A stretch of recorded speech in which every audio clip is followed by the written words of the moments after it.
March is a very important day for many reasons. We've had a lot of important days lately, but this is a meeting and a group of people that are doing an unbelievable job on a thing called crime, and in particular, violent crime.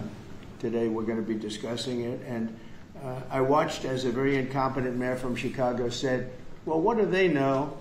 They only arrested 9 people. I said, 9 people? We didn't arrest 9 people. We actually arrested a total of well over 1,000 people. We took hundreds of guns away from young kids that were throwing them around like it was candy. We apprehended scores of illegal aliens. We seized dozens of illegal firearms. There have been 0 murders. It sounds sort of terrible to say. It's embarrassing. I did this over the weekend. I'm making a speech, and I acted like I was so proud as I said, we've had 0 murders in the last week. And some of these people were from foreign countries. They said, that doesn't sound so good. And I said, well, it doesn't sound good, but Washington was the most dangerous place in this country, and now, you know what? It's probably the safest place in our country. Everyone's starting to come here. The restaurants now you can't get in. Many of them closed because they couldn't open with crime. Everybody before me is happy what I'm doing. Most of you won't say that because you're radical left. The newspapers are so dishonest. The press is totally dishonest, but that's all right. We've gotten used to it, and we won in a landslide, so they obviously lost their power. I mean, it's impossible to imagine that when you get 97% negative stories, purposely negative stories, even though you've done 97% positive things, that you could win an election in a landslide, winning all 7. Think of it, all 7 swing states, winning by the popular vote by millions of votes. We had it fantastic. The best is your districts. Out of 3,000 districts, I guess we won 3,500. We won 2,750, and they won 500. And that's, to me, the best of all. And we had tremendous in every way, the election. And it's hard to believe you can do that when you have a corrupt media. But many of you are corrupt, and it's nothing we can do about it. But we keep winning, and we're going to keep winning. And this whole story on crime is incredible that the Democrats wouldn't be with us. So the mayor of Chicago, I watched him this morning, he said, Trump doesn't know what he's talking about. He only apprehended 9 people. Well, number one, that's false. It's thousands. We'll get into that. But more importantly than anything, we took guns away. We have some of the worst career professionals out of the country already. They've been taken out of the country, and some are in solid confinement because these were killers. We arrested some very bad people. And in the last 11 days, again, I hate to say it because it sounds so ridiculous, but in the last 11 days, we've had no murders. And that's the first time that's taken place in years, actually years. We always have a murder a week. They call it a murder a week. You come here from Iowa, you come here from Indiana, you come here from Idaho, because you're so proud of your country, you love your country, and then you get murdered. Your son gets murdered, your daughter gets murdered, you get murdered. See the media, you get murdered. Many of you have been mugged in Washington, you just don't want to talk about it. And I know that every time I do this with you almost everything, but every time I do this with you people are saying to yourselves, he's right, and then you write a negative story. But we are doing an incredible job. The people behind me are amazing. We're working very well with the Washington police, as you know. The D.C. National Guard is unbelievable. We're also getting tremendous help from Secret Service. And we are at a point where Washington is booming again. People are pouring in like we haven't seen for years. Nobody wanted to come here. They didn't want to come here and get murdered. I have a friend of mine who has a very successful son.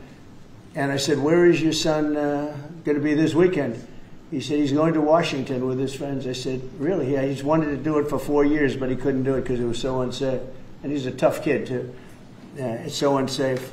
And he ended up staying 3 nights, going out to restaurants all 3 nights. He said it was so beautiful, so peaceful, because all the criminals are either arrested or they're hiding, and we're finding the ones that are hiding. So I want to thank Pam Bondi. I want to thank our vice president. I want to thank everybody standing behind me. Because they are really, Gaddy, you've been unbelievable, by the way. They have done an unbelievable job. They're working 24 hours a day. And Washington, D.C. is now in great shape. I'm going to be working with Clark Construction, which is by far your biggest construction company. And we're going to also beautify Washington. We're going to rip down the broken medians, fix them. We're going to put asphalt on the roads. We're not ripping them apart like these stupid people do. They rip a road down to the dirt, and then they spend 5 years in building the new one, and then it starts settling. You know, the whole thing is so crazy. And they'll spend hundreds of millions of dollars on a road. I'll spend about $2, and it'll look better. So we're going to be replacing medians. We're going to be replacing much of the asphalt in the road, which in the city, which is in bad shape. We have great stripers. We have great contractors, but we have to let them do the thing. The Congress had said that they'll give us whatever money is needed to fix up the Capitol. This is the Capitol. And we're not going to spend a lot. It's going to go fast, and it will be spotless. And we want it spotless for the World Cup and for the Olympics. You saw the World Cup was here the other day. And come to think of it, there's your trophy for the World Cup. In fact, it's solid gold. That's actually solid gold, so heavy that some of the people in this room wouldn't be able to lift it up. I think what I'm going to do is place it right above the angel, right over there. That's solid gold, too. We're going to put it right up there. Look at that. There's a solid gold trophy. They know how to get to me, you know. I like the angel better, to be honest with you. So we're going to sign, and then we'll take a few questions, and we'll tell you how good a job we're doing. We want to go from here to other places, but I was telling some of the people that in a certain way, you really want to be asked to go. You know, I hate to barge in on a city and then be treated horribly by corrupt politicians and bad politicians, like a guy like Pritzker. He ought to spend more time in the gym, actually. This guy is a disaster. Gavin Newsom's a disaster. When we went, we saved Los Angeles. You wouldn't have been able to have the Olympics in Los Angeles. You're barely able to have it now. They did lose 25,000 houses to a fire that should have never occurred because they didn't let the water come down from the Pacific Northwest, which you guys don't want to write about. I had to break into the water supply to let the water down. And even now, we want more. We can have much more. It's less than half of what should be coming in. I don't know, they have a political thing about it. It's like the craziest thing I've ever seen. But I don't like going to a town, city, place, a state, and then be criticized by some corrupt or incompetent governor where crime is rampant. Like, take a look at D.C. Crime was rampant. It was at the all-time worst. It got really bad during the Biden 4 years.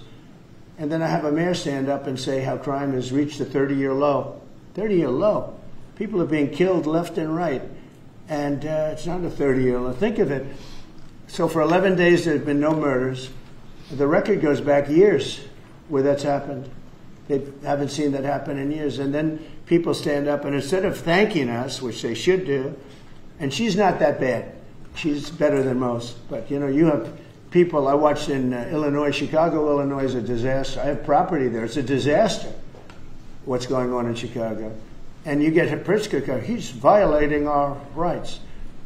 I think this is another men and women's sports thing. I think this is one of those, you know, they call them 80-20 issues. I call them 97-3.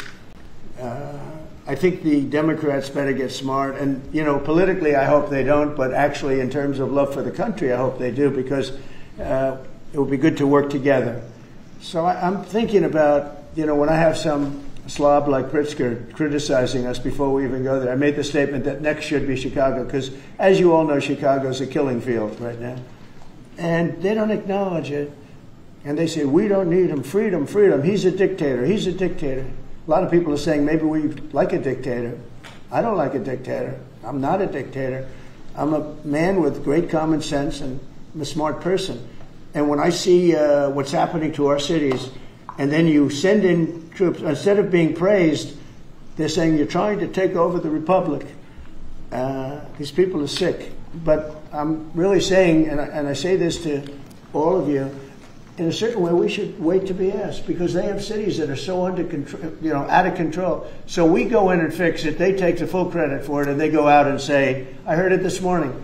They're saying how well they've done over the last 10-day period, that they set record lows. They don't say that we're there with very tough people, by the way. They have to pass the toughness test. Otherwise, they're not working for us. So, and we're allowed to do that now according to the United States Supreme Court decision.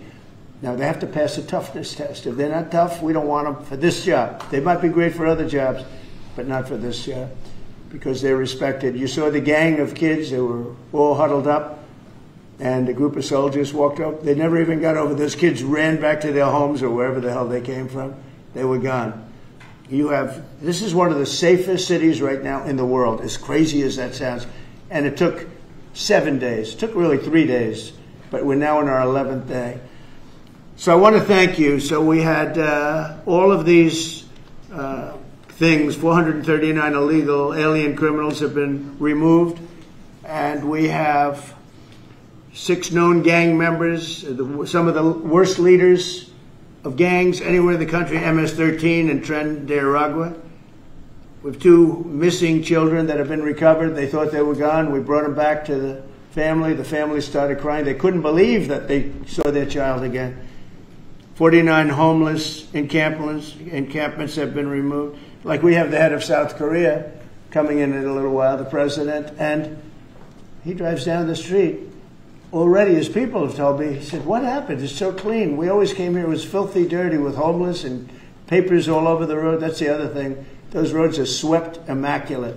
But they're going to be much better in a few months when we put a topping on them. They're going to look like they're brand new. We'll get rid of those rusty old medians that have been crashed into 1,000 times, and they don't fix them. They just let them, they lay them down on the road and they sit there for months. But we don't do that. We don't run things. We run things like we run this. We like clean, we like beautiful, we like safe, and that's what we're getting. So I'll start signing the executive orders. To me, this is a very, very big deal. One of the executive orders has to do with cashless bail. That was when the big crime in this country started. And I can tell you who did it, when, but I don't want to do that because others followed pretty quickly. But that was when it happened. Somebody kills somebody, they go in, don't worry about it, no cash, come back in a couple of months, we'll give you a trial. You never see the person again. And, I mean, they kill people and they get out. Cashless bail. They thought it was discriminatory to make people put up money because they just killed 3 people lying on a street. Any street, all over the country, cashless bail. We're ending it, but we're starting by ending it in D.C., and that we have the right to do through federalization. Okay, let's go. Could I ask you to say exactly what this is? Of course. So, as you've consistently identified, sir, cashless bail policies are a key driver of the disorder we see on city streets all over America. Catch and release system allows criminals to keep going back out onto the street and reoffending. What this executive order does, it charges your Attorney General with identifying jurisdictions all over the country that have cashless bail policies, and then it withholds or revokes federal funds and grants that are flowing to those jurisdictions to ensure that we're only supporting the people who have reasonable common sense policies around crime. So what area does it cover? Potentially anywhere that has a cashless bail policy. So some of the largest cities, some of the most left-wing states in America have adopted. All of them, right? Illinois would be a great example of that, sir. Oh, they have a great cashless bail. You don't even have to go to court sometimes. No, Illinois, I love that state. It's a great state, but it's run so badly by Pritzker. They threw him out of the family business and he becomes governor. Now he wants to run for president. I don't think that's going to happen. Okay, we'll sign right here, right? Sir. So important. And this isn't Republican, Democrat. This is, and by the way, most Democrats agree with this. But this is just, we got to bring our country back. Okay? That's a big one. Also on the issue of cashless bail, sir, this is a D.C.-specific executive order. In addition to the measures that we're taking that are quite similar to what we're doing around the country, in D.C. in particular, the objective is holding as many criminal defendants in federal custody and subjecting them to federal charges as possible. That means that they'll be held pre-trial in federal jail as opposed to just being cut back out on the streets due to a cashless bail policy. Okay. And we have the room. And by the way, the prison they have in D.C. is horrible. It's horrible. People were subjected to live in that dog trap for so long, so unfairly. I have stories, you'll be hearing about them. That prison is horrible. Okay? This is an executive order that contains a number of additional measures relating to crime and law enforcement in Washington, D.C. It charges, for example, your Secretary of Defense with establishing specialized units in both the D.C. National Guard and the National Guard units around the country, specifically trained and equipped to deal with public order issues. It charges all of your various federal law enforcement agencies with hiring additional personnel to allow them to surge personnel to Washington, D.C. to deal with the current emergency here. It does a number of other things in that space, and it also asks the Attorney General to look at D.C. Metropolitan Police general orders that have currently impeded law enforcement efforts in the city, and to potentially look at unwinding those that are stopping the police from doing their job effectively. And are we going to ask this to be codified by Congress, all of these things? I think we could potentially, yes, sir. I think so. I think we should. I think we'll get it. I think Democrats will vote. Well, it's hard to believe that they might not, but I think Democrats will actually vote for this.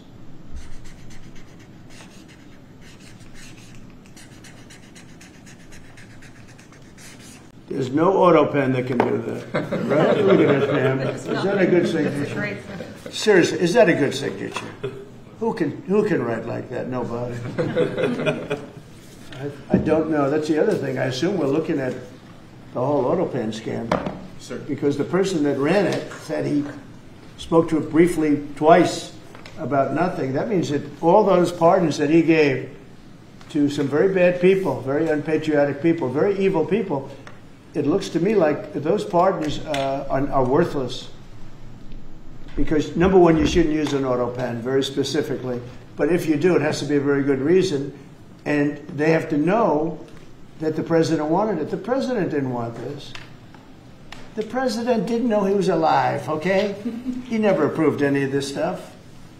He wasn't for open borders and all the other things. He was never for open borders. I've known Biden a long time. He was never very sharp, but he was never in favor of open borders and all of the other things he did to destroy our country. Let's go. Lastly, sir, this is an executive order on flag burning. It charges your Attorney General. Would you listen to this? This is very important.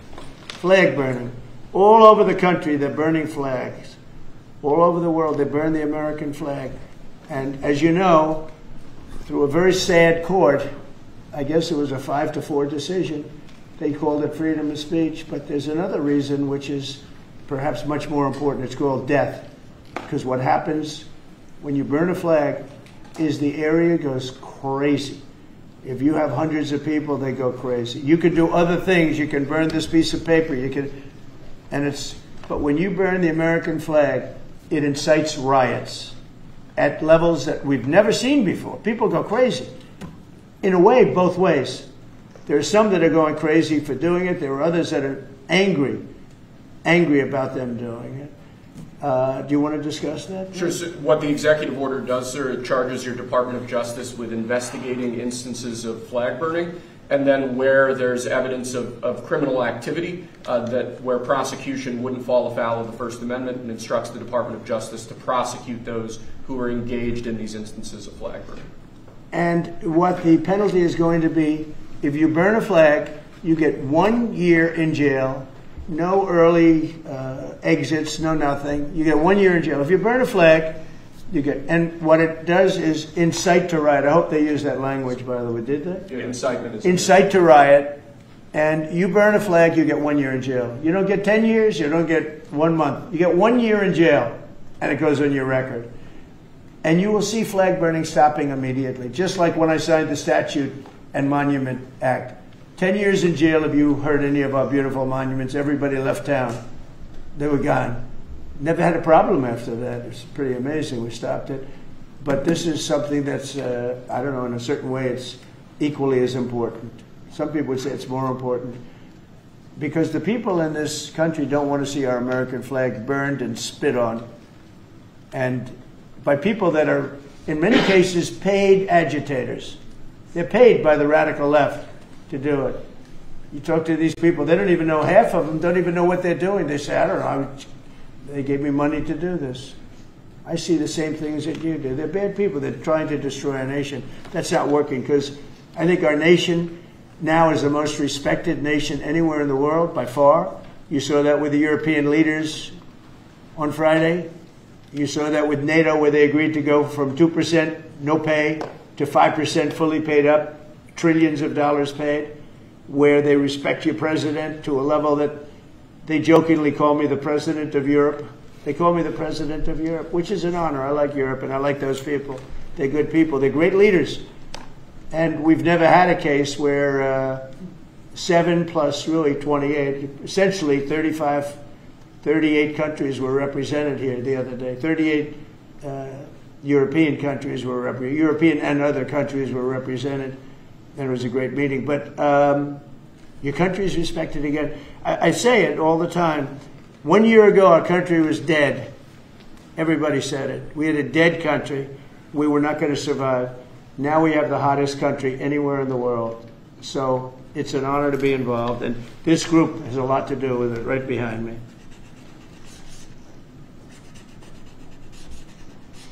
Does anybody behind me have anything? Pam, would you like to say something? Sure, President. Thank you for keeping D.C. safe.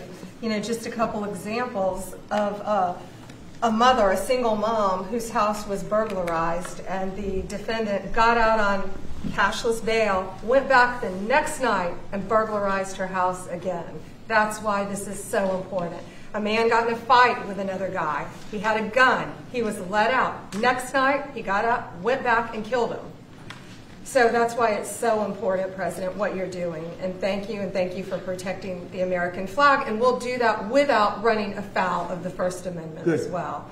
And President, I think I think Gaddy Serralta had something he wanted to give you on behalf of all the law enforcement who are out there every single night. Yes. Thank you for putting me in charge of this surge as the director of the United States Marshal Service. It's the oldest law enforcement agency.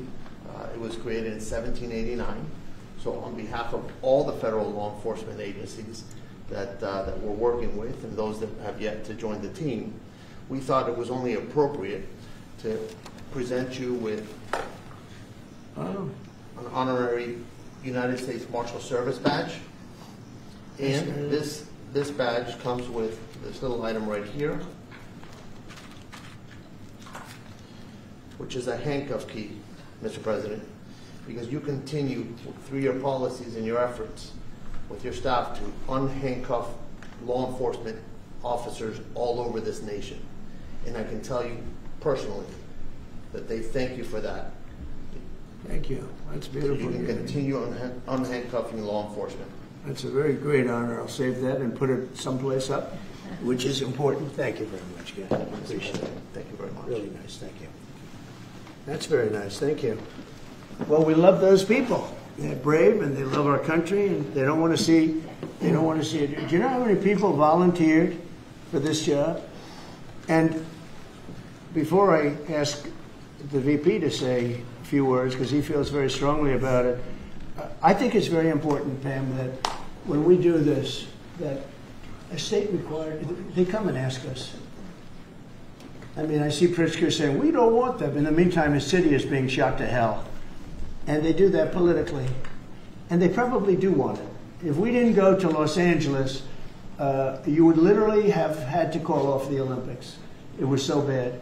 And the sheriff and the law enforcement people, but the sheriff said, and he came out very strongly, he said, if we didn't have these people, we were not able to control it. Now, 4 days later, after we had it totally under control, we did that quickly. He changed his tune a little bit. Well, I think we could have done it, you know. They were dead. If we didn't send in the troops, Los Angeles was dead, the Olympics was gone, the World Cup was gone, everything was gone. We did a great job. And Newsom, he's an incompetent governor. But I think people should want us to be there, because otherwise all they'll do is complain as we do our job. So we'll have to think about that, okay? We go in, like in Washington, we go in and the people that are here that have been doing, I don't want to say terrible, because she happens, you know, she's a nice woman, I guess. I don't care about if she's nice, you know, I really don't care. I want her to do, I'd rather have her be horrible, but do the job. But we come into Washington and we have the 11 best days they've had here in 2 centuries. I mean, they've never seen anything like it. Let's go 2 decades. In over 20 years, they haven't seen anything like what happened. And now they're out there saying, we don't have crime in Washington. Well, that's true. For 11 days, you don't have crime. But before that, everybody was getting hit and mugged, and you people could not walk to your office without security. That's how unsafe it was. So I think we should really let them have their city, let their city go to hell, and when they come and beg us to help. The only problem is we want to save it for the people, because the people want us there. The people here, 95% of the people here want us. The real people, not the people you find on, I don't know where you find these people. You have one person has a broken nose. Where'd you get it? Well, I was mugged. Good. Do you want to see Trump here with? No, I don't want. The woman has a broken nose. She got mugged. But she's saying she doesn't want any protection. It's all made up fake news. It's just fake news. I don't know where you find these people. Anyway, would you say a couple of words, please? And then I'm going to ask JD to say something. You have done an unbelievable job in a short period of time. Thank you, Mr. President. Highly recommended by you know who, right? Yes, sir. Do you want to say his name? Mr. Youngkin, Governor Youngkin. Yes, sir. We stole you from He Governor called me. Youngkin. Right. He called me. Glenn Youngkin called, and he said, "I have somebody who's really fantastic." And based on that recommendation, here you are. You've done a fantastic job. I appreciate it. Thank you, Mr. President. Thank you. Go ahead. The men and women of the Metropolitan Police Department are back. They enjoy doing their job again. They feel the ability to go out and be law enforcement officers. They feel that they're connected to their communities again. They are making a difference. Thanks to you, Mr. President, and our federal task force, you are making D.C. safe once again. Thank you, sir. It's going to get better and better. Well, it can't get much better. There's no crime. I read where crime's down 89%. I said, really? Who are the 11%? Okay? There's no crime. JD, please. Yes, sir. Well, thanks, Mr. President. Thanks to the incredible team here. You know, I want to echo something the President said, where you say there haven't been murders in a couple of weeks in D.C., and it doesn't sound good, but then you talk to local law enforcement, and I didn't realize that this town averaged one murder every other day for the last 20, 30 years, which means that in 2 short weeks, the President and the team have saved 6 or 7 lives, people who would have been killed on the streets of D.C., who are now living, breathing, spending time with their families, because the President had the willpower to say, no more. We're not going to give the streets of D.C. over to vagrants and robbers and murderers. And the last point I want to make, sir, to your point about we want people to welcome us, to ask us, because look at Governor Pritzker in Illinois, or Governor Newsom in Los Angeles, or Governor Moore in Maryland. They are angrier about the fact that the President of the United States is offering to help them get their crime under control than they are about the fact that murderers are running roughshod over their cities and have been for decades. Why are Democrat governors angrier about federal law enforcement helping clean up their streets than they are about the fact that those streets need to be cleaned up to begin with? It shows a real sickness in the head. And I agree with the President of the United States. I think most Democrats, rank and file, nobody likes crime. Republicans don't like crime. Democrats don't like crime. Independents don't like crime. Why are Democratic governors doing everything in their power to make crime easier to do in their cities? It doesn't make an ounce of sense to me. But, Mr. President, I appreciate you being willing to help. And I hope these governors take you up on the offer, because we should clean up all of America's streets. It's the right of every American to live in safety and comfort in their community. And we've got the people to do it. They're signing up like they've never signed up before. Our military, as you know, during the campaign, nobody was signing up. We were way short of their goal, we were understaffed.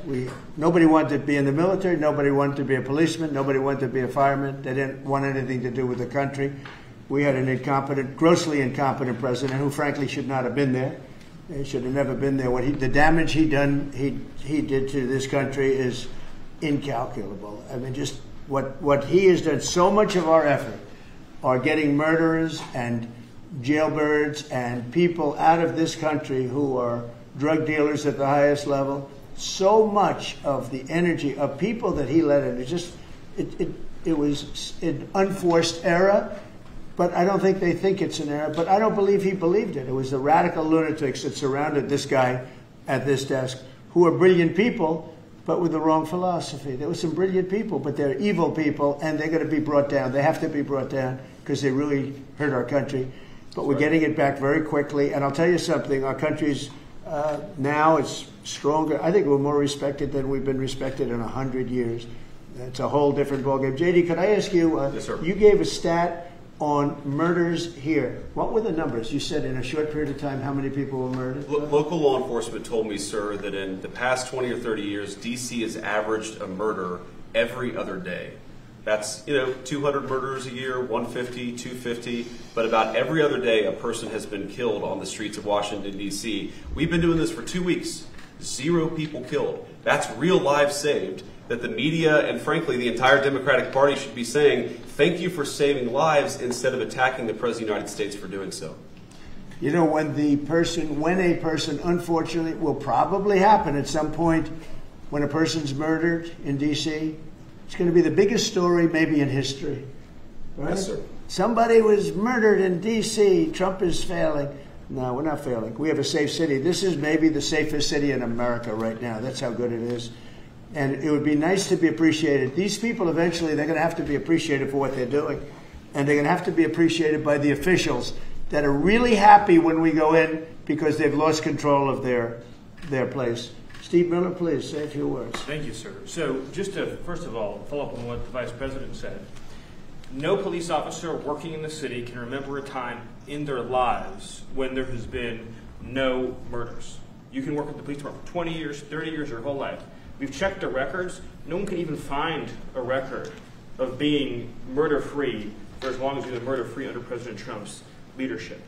Additionally, and the President spoke about this before, we've uncovered, in the process of uncovering, a massive scandal in Washington, D.C. with the doctoring of crime stats. And the Department of Justice, under the Attorney General, is leading the effort to uncover this. But when we ultimately share the results, it will stun you.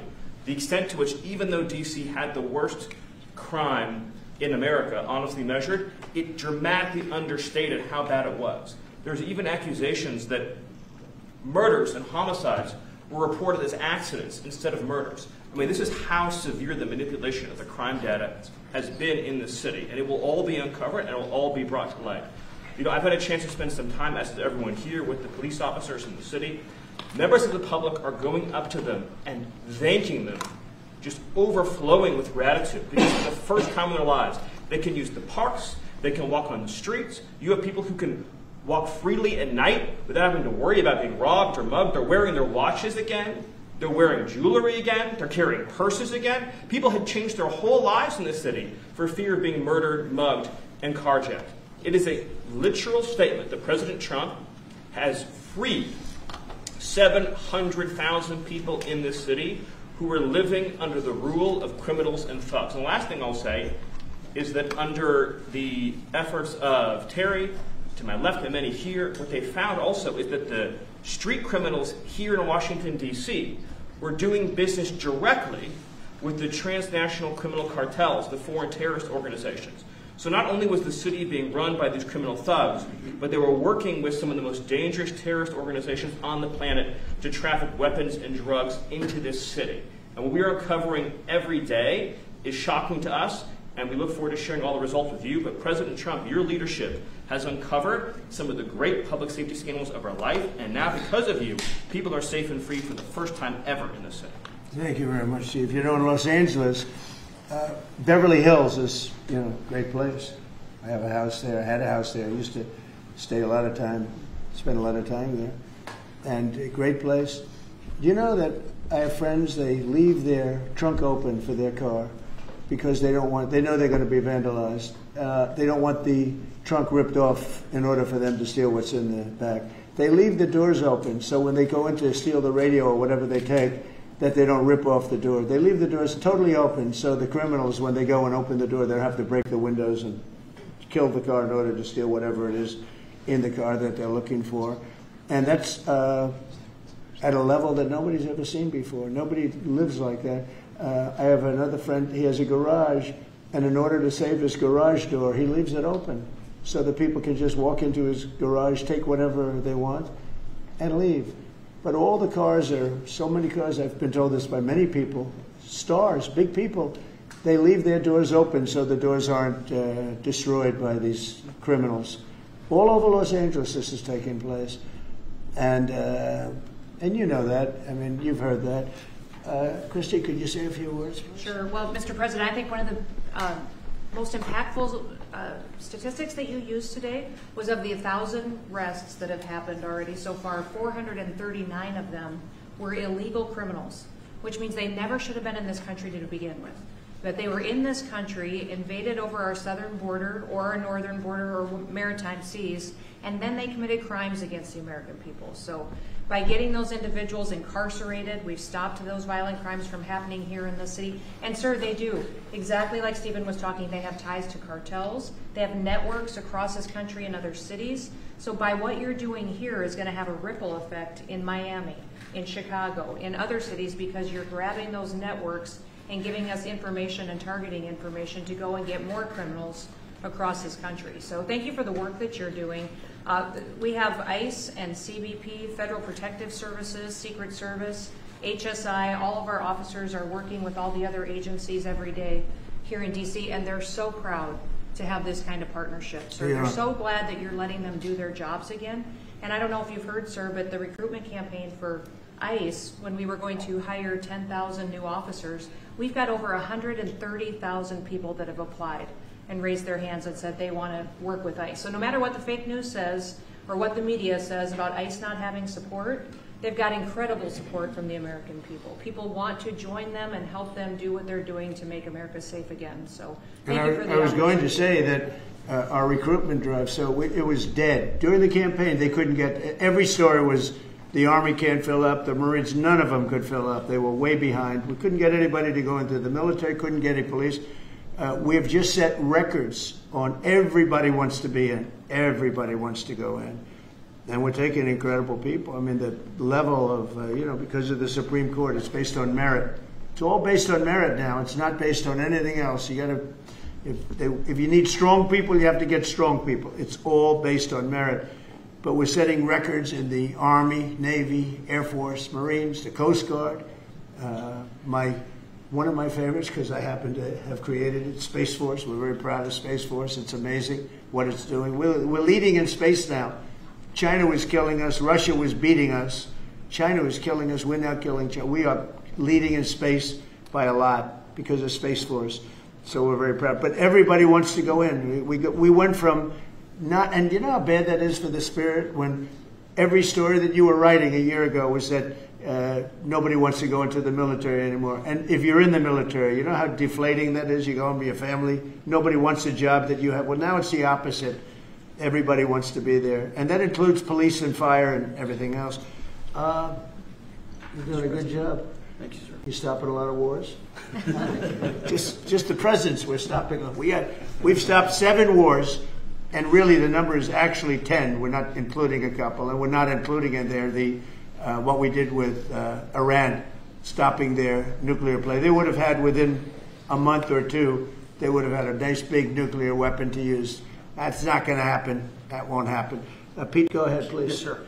Well, Mr. President, thank you very much for your leadership, and the Defense Department is proud to be a part of this task force. Just like we have been down at the southwest border, where crossings are at 0. We've got national defense areas where we're working with Border Patrol to secure the southern border for the American people. Just like Los Angeles, where ICE officers deserve to do their job without being attacked, we're really proud to be a part of defending the nation's capital and ensuring it is safe and beautiful and working with law enforcement. And Mr. President, let me tell you, the morale of the troops, getting out there talking to them, they love this mission. They're grateful to be doing it, whether they're D.C. National Guard or other state National Guards.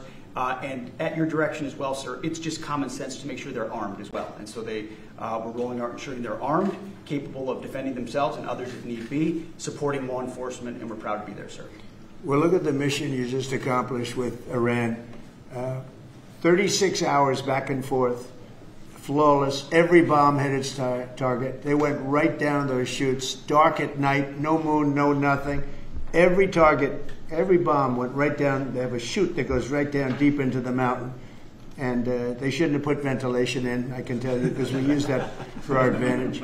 But what they did, and we had the pilots and even the people that took care of the planes, we had a whole group of people at the White House a couple of weeks ago.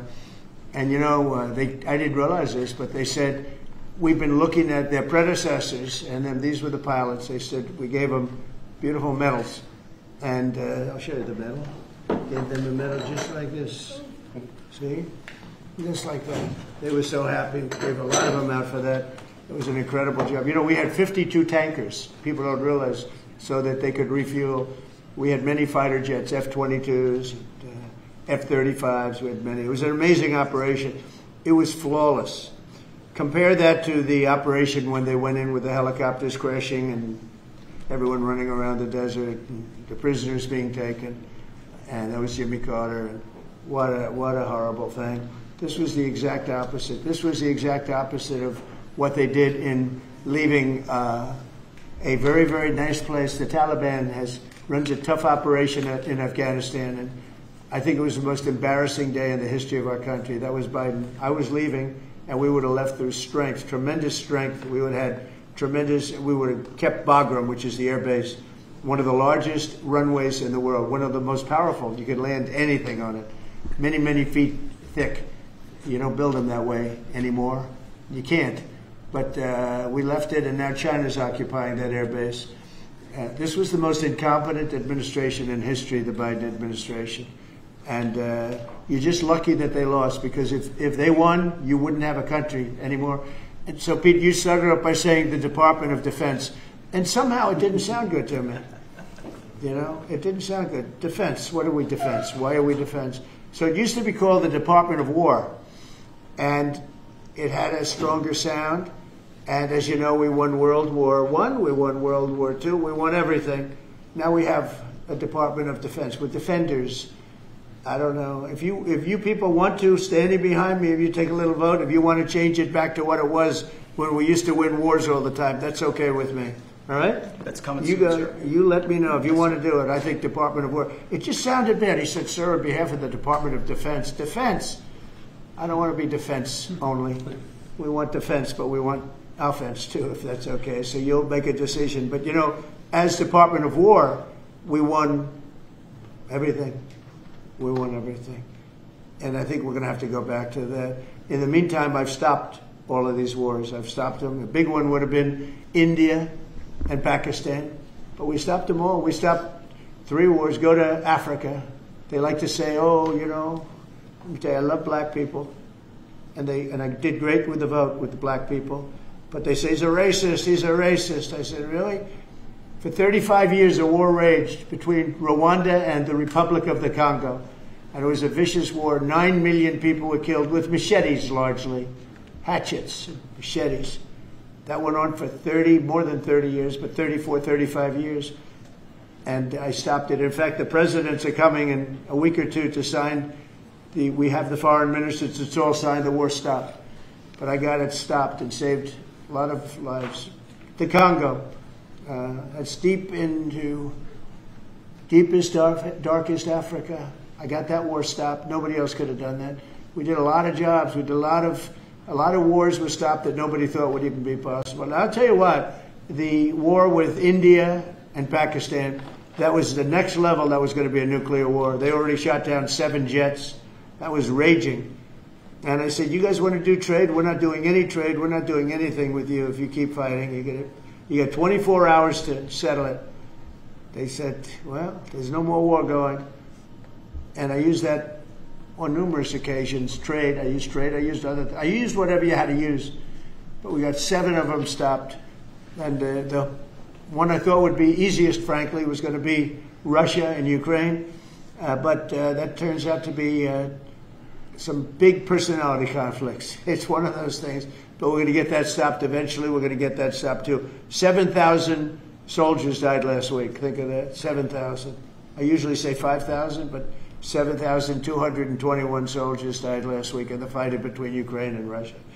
And they're not our soldiers, but they're souls. They're living souls, and they leave their homes, and they wave to their parents, and their parents are so proud as they leave in a beautiful uniform, and a week later they get their head blown off by a drone. New form of military. It's a whole new form of fighting. So I would just like to thank the people that are behind me. Thank you very much. You've done a fantastic job. I appreciate it very much. We're doing a real job, and I'm so proud of DC. I passed it 2 days ago, and all the garbage is off the streets. It's terrible. I came in A month and a half ago, I'm driving down and I see garbage all over the place. The streets were a pigsty. Like I won't use the city's names, but you know what I'm talking about. There are plenty of them outside of this country and inside of this country. Baltimore is a horrible, horrible deathbed. It's a deathbed. I know Governor Moore said, oh, he wants to take a walk with me. He meant it in a derogatory tone. I said, no, I'm the President of the United States. Clean up your crime and I'll walk with you. But it's tremendous crime. But he was trying to be derogatory. He doesn't have what it takes. But he's trying to be derogatory. And I met him at the Army-Navy game. They said, oh, there's Governor Moore. He'd love to see you. He came over to me. He hugged me, shook my hand. You were there. He said, sir, you're the greatest president of my lifetime. I said, but it's really nice that you say that. I'd love you to say it publicly, but I don't think you can do that, so it's okay. But no, sir, you're doing a fantastic job. I want to just shake your hand. Thank you very much, Governor. That was it. And then every time I see him on television, he's knocking the hell out of me. So, but that's all right. That's called politics. But Governor Moore's he's doing a bad job. Newsom's doing a bad job. All of their potential candidates are doing a bad job. I can't imagine Pritzker being even a candidate, but somebody said he is. He can't do the work, can't do the job. He's not temperamentally suited. So I just want to thank you all for being here. Do you have some questions? Yes, sir. Is the Pentagon, and maybe the Secretary of Defense can weigh in too, is the Pentagon preparing for military deployment to Chicago? And with what you said there, are you waiting for the government? We're ready to go anywhere. We have a full complement of great human beings. We're full. You know, our military is full. We were way empty 1 year ago. Now we're full. So we can go anywhere on less than 24 hours notice. Are you waiting for the government? And we're doing a lot to interdict, to stop drugs from coming in too. We have ships out on sea. You know, we have nobody coming through our border anymore. Nobody. Doesn't that feel good to know that you don't have prisoners coming in and, you know, killers, murderers? We had 11,888 murderers come in, let in by the Biden administration. Many of them have been captured, but we still have a couple of thousand that are out there. Some of them, 50% of them killed more than one person, okay? But a lot of them have been captured. What they've done to our country, these people that circle this moron that we had behind this desk, what they've done to our country is unthinkable. It's unthinkable. I mean, if you think so much of our time is devoted to correcting a problem that all they had to do is say, close the borders. Remember when he said, well, I have no power to close the border. I have to go back and get an act from Congress. I didn't get an act from Congress. I came in, I said, close the borders. And Tom Homan, who's not here, has been fantastic, Christy, right? Yes. Tom Homan is great. He's a fantastic man and respected by everybody. But I said, Tom, close the borders. Christy, close the borders. The borders were closed. We didn't go to Congress and get permission. We just closed the borders. And in the last 3 months, hard to believe this one too, in the last 3 months, we've had 0 people come into our country illegally through the southern border. Nobody would have said that's possible. Yeah, please. Thank you, Mr. President. Today, MS-13 gangbanger and human trafficker Kilmar Abrego Garcia turned himself into ICE in Baltimore. Do you have any comment on this? And why are the Democrats so emotionally attached to this man who beats his wife and is part of a terrorist organization? Because they think he's going to be good for votes, and I think he's very bad for votes. These people are deranged. He's not good for votes. He beat the hell out of his wife. His wife is afraid to even talk about him. She's been mauled by this animal. And, you know, through a system of liberal courts, you know, he's doing things. But, no, we have that under control. And Pam has got that very much under control. Do you want to comment on it? No, we've got him under control. He will no longer terrorize our country. He's currently charged with human smuggling, including children. The guy needs to be in prison. He doesn't need to be on the streets like all these liberals want him to be. And as part of this operation here in D.C., we've also taken off MS-13 members. We've taken, I think just last night, we got a TDA guy off our streets right here, right around from where we all work. Another TDA member gone because of this project. So we're going to keep America safe from all of these foreign terrorist organizations, including Abrego Garcia. Okay. Mr. President, If we could get your reaction, sir. The Israelis bombed a hospital in Gaza, killed 20 people, including 5 journalists. When did this happen? This happened overnight, today. I didn't know that. Any reaction to this? Well, I'm not happy about it. I don't want to see it. At the same time, we have to end that whole nightmare. I'm the one that got the hostages out. I got them out. All of them. Steve Witkoff has been amazing. He's done a great job. But I'm the one that got them all out through my people and through me. And now we're left with probably a little bit less than 20 because I think 1 or 2 are gone. And I said a long time ago, I'm going to get them out. But when we get down to that final 10 or 20, these people aren't going to release them because they're dead after they release them. So it's a nasty situation. Very nasty, horrible thing. Mr. Yes. President, could you please elaborate on your post on South Korea? What were you referring to? Well, I heard that there were raids on churches over the last few days, very vicious raids on churches by the new government in South Korea, that they even went into our military base and got information. They probably shouldn't have done that, but I heard bad things. I don't know if it's true or not. I'll be finding out. As you know, your new president's coming in just a couple of hours, coming here. I look forward to meeting him. But we won't stand for that. We just won't stand for that. Yes. Are you prepared to order National Guard troops, though, into American cities if those governors don't request the federal deployment? I am, but I also think that, look, Chicago, everybody knows how bad it is. Everybody standing there knows. We know. You don't have to be doing any studies. They should be saying, please come in. Pritzker should be saying that. You know, I did a favor for Christy Whitmer, a good favor, I think, with the fish, the carp, the China carp. Did you ever hear of it? China carp. And it's taken over your Great Lakes. You know about that, right? And she came and she wanted to know if it's possible for us to do something about it. And I said, well, I'll do. But I think it's appropriate that the person from Illinois, the governor from Illinois, asks also. It's a tremendously expensive project, actually. It's invasive. It's horrible what's happened. And we can do it with GSA and various people.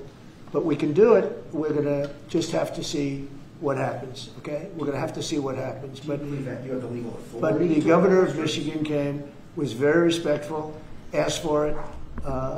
She's done a good job. I did that. I opened the Air Force Base, kept it open for F-35s and various planes, F-22s too. I did that for the state of Michigan at her request. And I will, and also at our congressmen. We have congressmen that are unbelievably pro-Michigan up there. But some of this stuff, like the lakes, the Great Lakes, this is a big problem that nobody ever talks about. Most of you probably have never heard of. We have a pretty violent fish that comes from China, China carp, Chinese carp. And you see them jumping out. They jump into boats and they jump all over the place. They've got a lot of energy. And there's a way of getting rid of them. It's very expensive. And I didn't get a request from the governor of Illinois, who is affected maybe more than anybody else, right?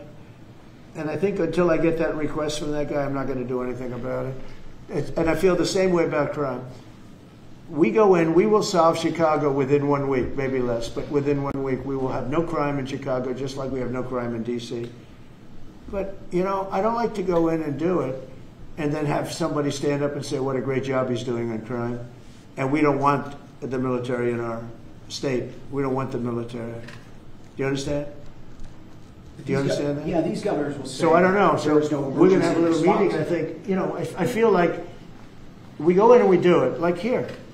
To a lesser extent with the mayor. She hasn't been terrible, but she hasn't been, exactly saying, oh, great. She did say last night, I heard her say that, well, we really don't want the military in D.C. Well, that's, not very nice, I guess. That's a little bit of a hit. But she's not as bad as some. We saved Los Angeles, and all we did is get criticized by this idiot that's running the state into the ground, right, where people are leaving. He should be thanking us, and he should be requesting us to be there. And the governor of Illinois should be. Chicago's a disaster. And the governor of Illinois should say, President, would you do us the honor of cleaning up our city. We need help. They need help. They need help. So But without that request, We may wait. We may or may not. We may just go in and do it, which is probably what we should do. The problem is, it's not nice when you go in and do it and somebody else is standing there saying, as we give great results, say, we don't want the military. They need help badly. Chicago desperately needs help.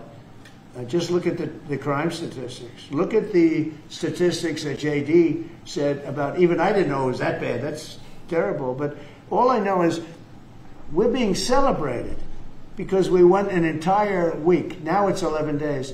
We went an entire week without a murder. And I said, boy, that sounds terrible. I didn't know how to, I actually made a speech. I didn't know how to say it because it's a great number. It's a great thing. But it sounds so bad. I mean, supposing you're from a foreign country which is properly run and they don't have murders and things, right, so much, or in some cases virtually at all. And you have somebody saying, I'm proud to announce that nobody was murdered in the capital of the United States this week. It sounds terrible. Well, but Mr. President, Gavin Newsom, you've mentioned Gavin Newsom on crime. Gavin Newsom, yes. Is there a federal mechanism you're hoping to use to fight back against his redistricting constitutional amendment, or is that? Well, I think I'm going to be filing a lawsuit pretty soon, and I think we're going to be very successful in it. We're going to be filing it through the Department of Justice. That's going to happen.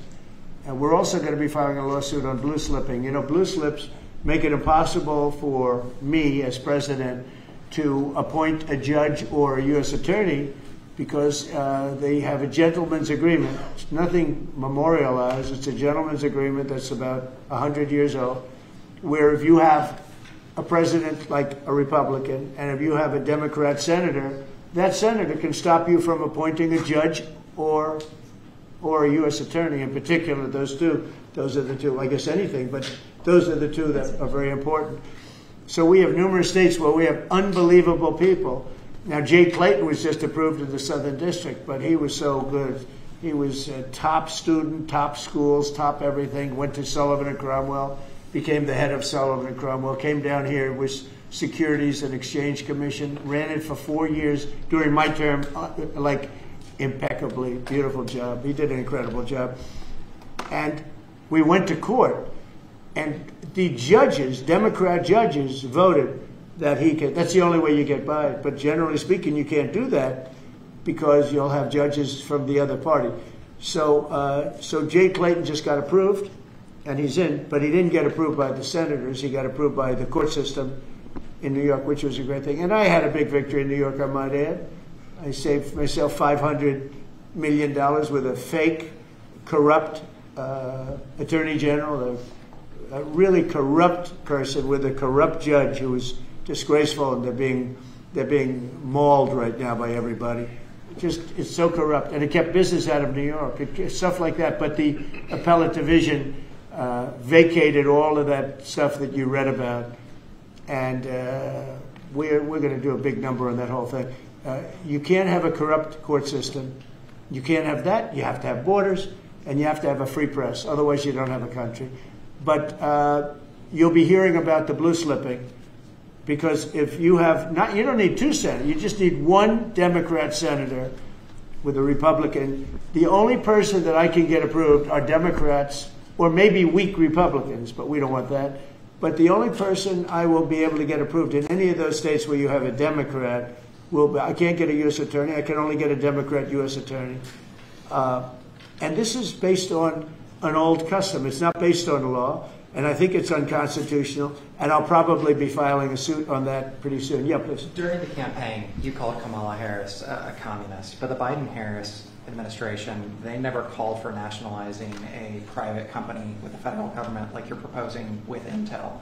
What do you say to some who say this is a bit hypocritical, and is this the new way of doing industrial policy? Yeah, sure it is. I want to try and get as much as I can. If people come in and they need something, as an example, as a real estate person, if I have an agreement and I have any form of a stopgap where I can stop somebody from doing something, right? I have a covenant in an agreement, and they come to me and they say, would like to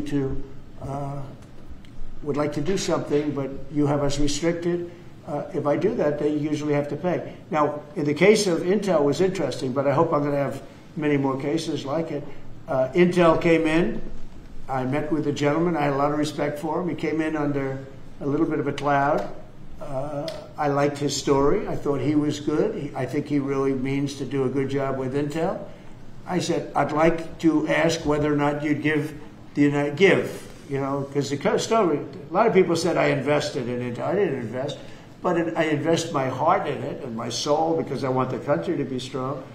But I said, I'd like you to give 10% of Intel to the United States of America. Not to me, to the United States of America. And I said, if you have them as a partner, you have the United States as a partner, I think that would be a very good thing for Intel. And he thought about it, a little bit different, and he said, I like that idea very much. We have a deal. And I just made $10 billion or $11 billion for the United States of America. And yeah, there will be other cases. If I have that opportunity again, I would do that. And then, you do have stupid people say, oh, that's a shame. But it's not a shame. It's called business. If somebody's willing to give you 10% of a company and you're not paying for it, and I will tell you, with a company like Intel, as you know, it's had difficulty. I want them to do well. I want them to do well anyway, but I want them to do well in particular then. But isn't public ownership of a private company a new way of doing business in the business of the United States? Isn't that what you were sort of projecting? So are tariffs. So as you know, the stock market went up almost 1,000 points on Friday. And it went up not because of this very, I think, terrible, hello? Who is that back there? Get out of the room. It went up because of something much different. It went up because it was announced, CBO announced the numbers, and as you know, they gave no credit to tariffs. They said they made a mistake, that the trade deficit will be reduced because of Trump's tariffs, will be reduced by $4 trillion, right? Is that what they said, right? They said $4 trillion, and the market went up like a rocket ship because the tariffs are good. Well, tariffs aren't that usual. If the 7 wars I stopped, 4 of them were because of the fact that I had tariffs and trade. And I was able to say, well, if you do this, if you go fight and you want to kill everybody, that's okay. But I'm going to charge you each 100% tariff when you trade with us. You know what? They all gave up. I stopped 7 wars. Numerous of them was because of tariffs. So, you never knew the word tariff. It didn't exist really, essentially, in this country until actually in the 1870s up till 1913 it existed. And we were the richest country. We were richer then, proportionately, than at any time in the history of our country. And then, stupidly, in 1913, they said, let's go to the income tax way of life. Let the people pay instead of foreign countries. No. We're taking in trillions of dollars in tariffs, and we're stopping wars because of tariffs. So that's not so normal either. But you know what? Other countries did it to us, and now we're doing it to other countries. You ruled out boots on the ground in Ukraine, but how would air support as part of a security guarantee be any different? Those U.S. Well, you really went from one question to the next. You go from one. I expected he'd at least challenge you. Now we're talking about boots on the ground. But U.S. air assets over the skies of Ukraine as part of a security guarantee, wouldn't those U.S. airmen also be in danger? You don't know what security guarantee is because we haven't even discussed the specifics of it. And we'll see. Number one, Europe is going to give them significant security guarantees, and they should because they're right there. But we'll be involved from the standpoint of backup. We're going to help them. And I think if we get a deal, and I think we will, but if we get a deal, you're not going to. I don't believe you're going to have much of a problem. But we'll back it up because I want to stop seeing people being killed. When Biden was here, he gave $350 billion. You know this from covering business. $350 billion to Ukraine. I said that Zelensky's the greatest salesman I think I've ever met, better than P.T. Barnum, because he'd come to the country, he'd walk out with $50 billion every time. He actually came here once, he walked out with $100 billion. We're up to $350 billion. I got $1 trillion worth of rare earth that we have from the country because I felt badly for our taxpayer. But I did something else at the NATO meeting. They are wealthy countries, but they weren't paying. And we don't pay any money to Ukraine anymore. Do you know that? In fact, it's the opposite. They request through NATO. We deal with NATO. We don't deal really with Ukraine. NATO requests missiles. They want Patriots. They want missiles. We give the missiles to NATO. NATO pays us in full and does what they want. I mean, I think they give them mostly to, they can do other things with them too, because we're dealing with NATO. We pay no money to Ukraine. We gave $350 billion to Ukraine. You know, if we didn't give that kind of money, and I was the one that gave the javelins, if you remember. I gave the javelins. They were very effective. They say Obama gave sheets and Trump gave javelins. They were very effective with those tanks right at the beginning. But you would have never had a war if I were president. You would have never had a war. Just to finish, we spend no money on Ukraine anymore. We were getting fleeced by a president that didn't know what he was doing. To be honest, I don't blame Ukraine. I mean, if they come and ask for $100 billion, then they get it. But we were in for $350 billion. Now, we make money. I don't want to make money on Ukraine. I want the war to end because I want to save all those lives. I want to just save. But just so you understand, we're no longer losing money on that thing. We were losing money hand over fist. And now we don't lose any money. Now we sell weapons to NATO. Because NATO agreed, because of me, to go to 5%. They had 2% and didn't pay. Now they have 5% and they're all paid up. So they have trillions of dollars and they give us that money. But I really want the war to end, and we're going to get it ended. Mr. President, we want this is a historic summit here with Ukrainian President Zelensky, European leaders all met here with you at the White House. You said you wanted to get this done bilateral as soon as possible. Have you spoken to Putin since last Monday? Since yeah, I have.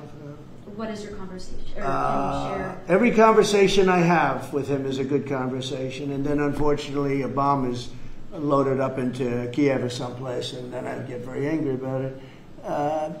I think we're going to get the war done.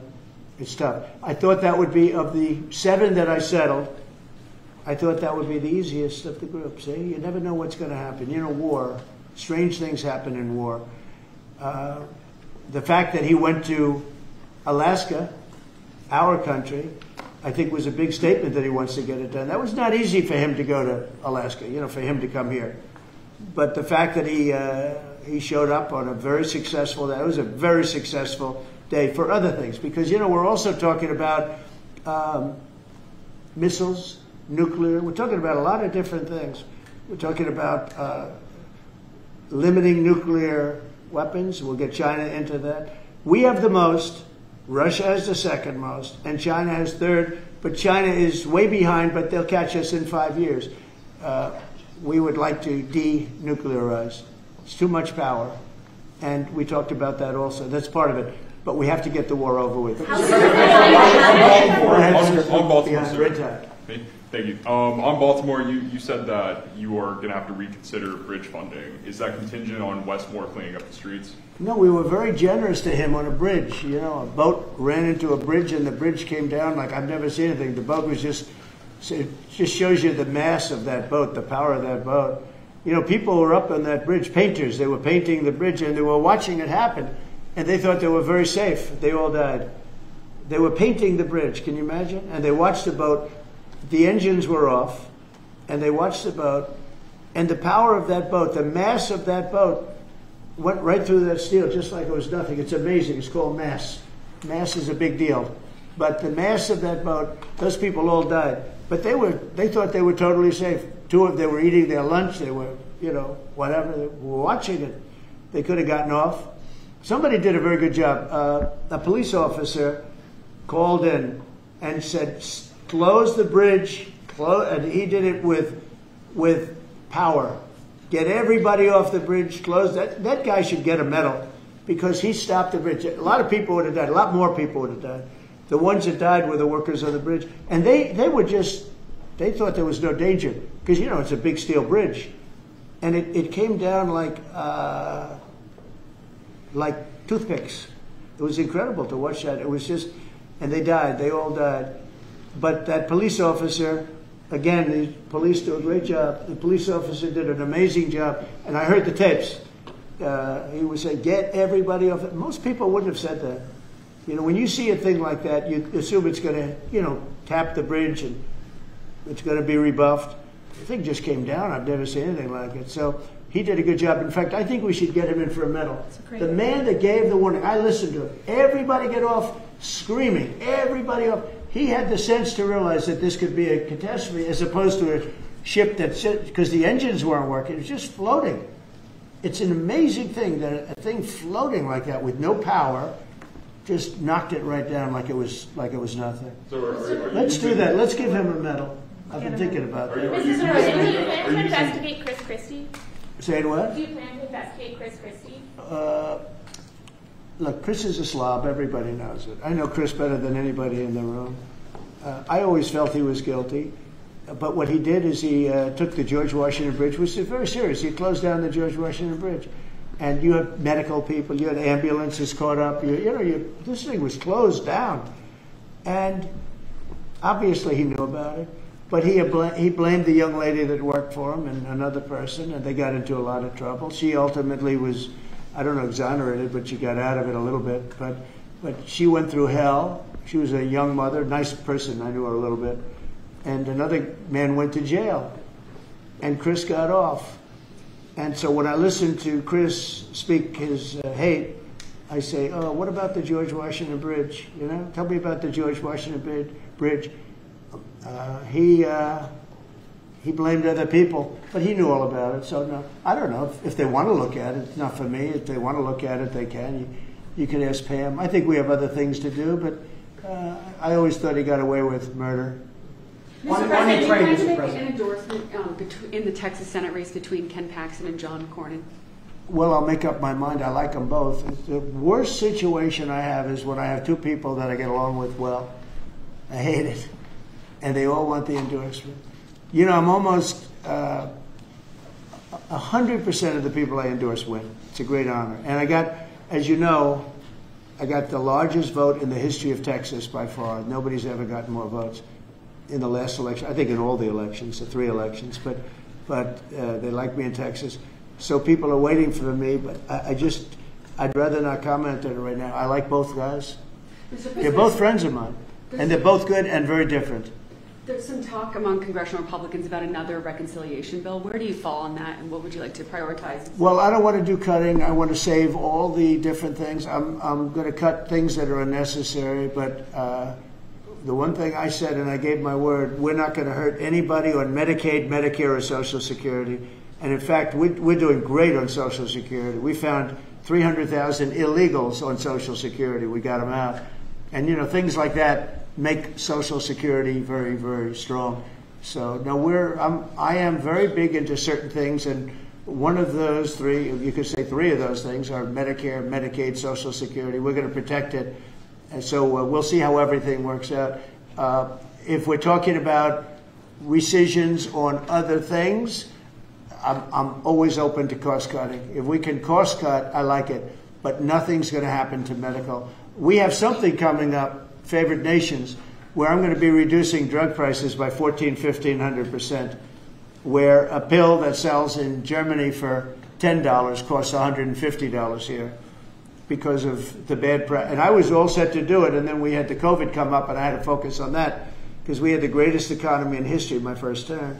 I will tell you that we are going to be doing numbers on the cost of drugs in this country that I'm not talking about a 20% decrease, which would be great. I'm talking about 1,000% decrease. We're talking about where a product would sell for $80 in Germany and $1,300 here.